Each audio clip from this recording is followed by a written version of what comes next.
Advait says, why do some Indian experts, in quotes, consider it wrong for India to be allyless? Even some of the retired Indian military personnel, a civilization that truly wants to rise will never have any allies. Okay, so why do some experts think of it that way? Look, I have the highest regard for military personnel, but military personnel, they have one characteristic, and that is they look at everything in the world from the military perspective, tactics and strategy. People with a military background are tremendously good at tactics and strategy.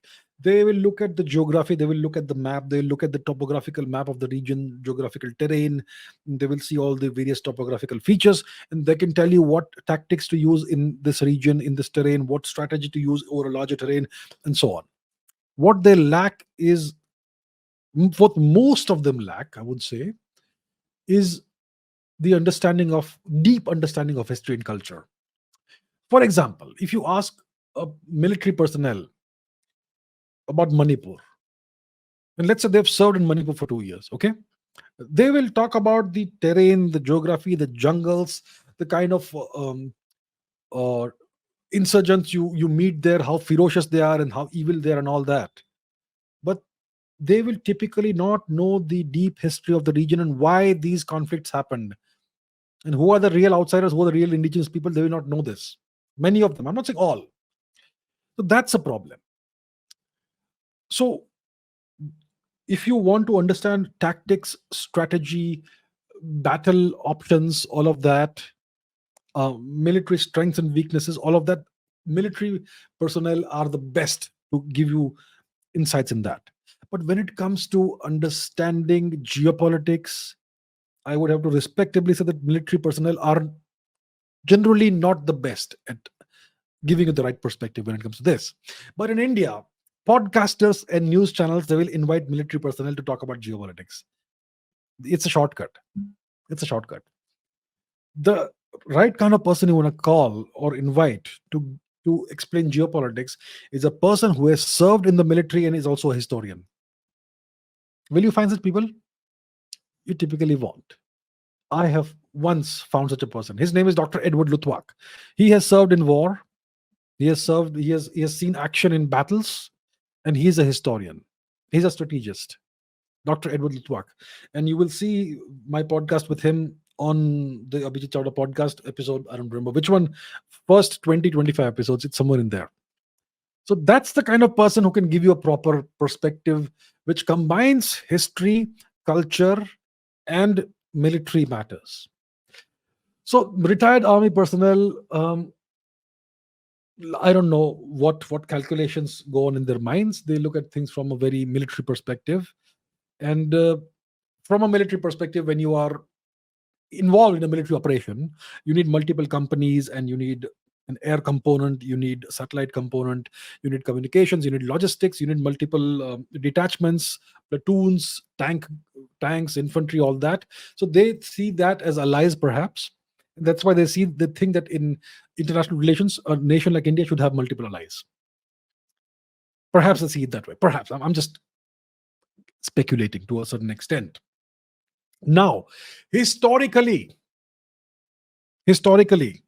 think about the last 2,000 years of history. The great civilizations and empires that emerged in the last 3,000 years of history, how many allies did they have? Think about the Mauryan Empire. Did we have allies? Yeah, we did.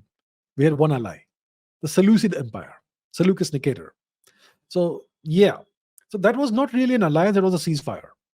The Seleucid Empire, the Seleucus Nicator tried to invade India. Probably it was a way of saying, hi, that I need some help. But there was a brief war, and then there was a ceasefire, and then there was a marriage alliance, and there was peace after that. But it was not a military alliance, it was an alliance of peace. Okay, it was a ceasefire alliance. And because the two royal families became commingled because of marriage, so that can be regarded as kind of an alliance. But it was not a military alliance at all. So the Mauryan Empire, we did not have any military alliance. The Gupta Empire, no military alliance with anybody. The Chola Empire, We did not have a single military alliance with anybody else. We had vassals. Oh, yes. The Cholas had vassals all the way to the Philippines. So we had vassals. We did not have allies. The Guptas had vassals, yes, no allies. The Mauryans had vassals, no allies, and so on. You can go on. When it comes to other empires, the Persian empires, the Achaemenid or Achaemenish Empire, they exclusively fought westwards with the Greeks. Did they have allies? They had no allies. The Roman Empire, did they have allies? They had zero allies. They only had vassals.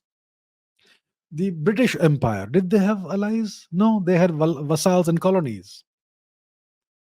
Until, okay, you're gonna give me the example of World War One and World War Two. That was a totally different period of history, which was the decline and eventual dissolution of the British Empire or the transfer of power to Washington. That is a different story. But when you talk about the rise of the British Empire in its pinnacle, in its zenith, it had no allies. It had only vassals. The U.S. Empire today, they say they have allies, but that term ally that they use it for vassals. So, if you want to rise and be great, you will never have allies. You will have enemies, and if you get your act together, you will have vassals. And then you can use whatever language you want to describe those vassals. You can call them allies if you want, but they're actually vassals. So you are right. I agree. A civilization that wants to rise again will never have allies. It will have enemies. But once it starts winning, it's going to have vassals. So what India needs desperately is to put a few wins in its belt. We need to start winning something. I'm not saying go and capture this country, conquer that territory. We need wins, big achievements.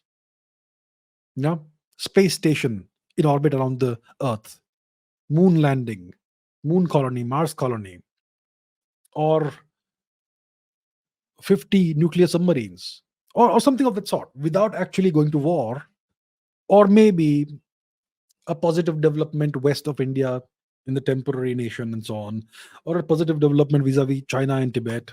I mean, lots of different ways of winning, or hosting the Olympics and winning 30 gold medals. That's a win.